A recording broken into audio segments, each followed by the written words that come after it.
পাকিস্তানে ভয়াবহ এক হামলা পরিচালনা করেছে ভারত। স্বাধীনতা পরবর্তী ইতিহাসে এমন নিঃশব্দ অথচ সর্বনাশা অভিযানের সাক্ষী হয়নি পুরো উপমহাদেশ।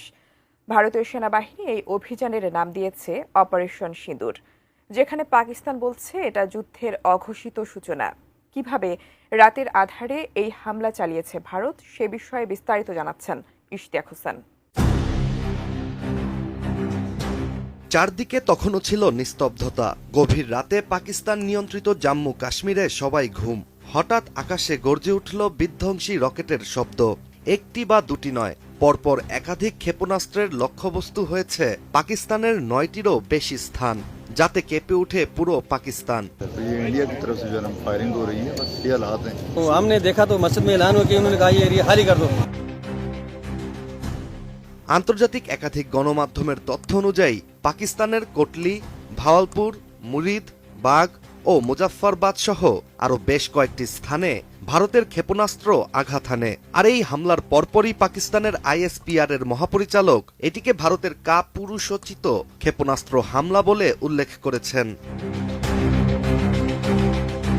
কোনো পূর্বাভাস ছিল না, পূর্ব সূচনাও ছিল না, তবুও রাতের আধারে বজ্রপাতের মতো বেজে উঠল যুদ্ধের ঘণ্টা।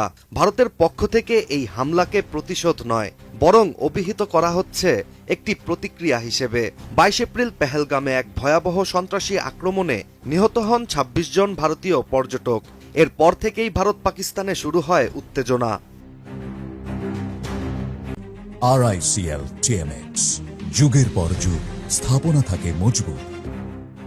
ভারতের এই হামলায় এখন পর্যন্ত 8 জনেরও বেশি নিহত হয়েছে বলে জানিয়েছে পাকিস্তান কর্তৃপক্ষ। আর এই হামলাকে প্রতিরক্ষার অধিকার প্রয়োগ করা বলে জানিয়েছেন ভারতের প্রতিরক্ষা মন্ত্রণালয়ের মুখপাত্র ব্রিগেডিয়ার অরুণ শর্মা। অন্যদিকে পাকিস্তানের প্রতিরক্ষা বাহিনী হামলার পরপরই 2টি ভারতীয় যুদ্ধবিমান ভূপাতিত করার দাবি করছে। পাকিস্তানের মতে এটি একটি ঘোষণা ছাড়া যুদ্ধ, যার জবাব অবশ্যই দেয়া হবে। এমন পরিস্থিতিতে ইসলামাবাদে জারি করা হয়েছে রেড অ্যালার্ট।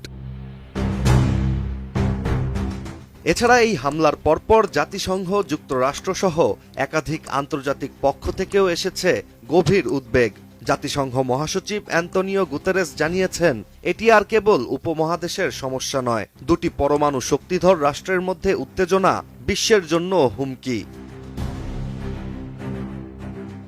এখন অনেক মহলের প্রশ্ন, রাতের আধারে শুরু হওয়া এই সংঘর্ষ কি দিনের আলোয় তৃতীয় বিশ্বযুদ্ধের সূচনা করবে? এছাড়া আন্তর্জাতিক মহল কি দক্ষিণ এশিয়ার পরমাণু শক্তিধর এই 2 দেশকে বৃহত্তর সংঘাতে জড়ানো থেকে ঠেকাতে পারবে? Ishtiaq Hossain, ATN news.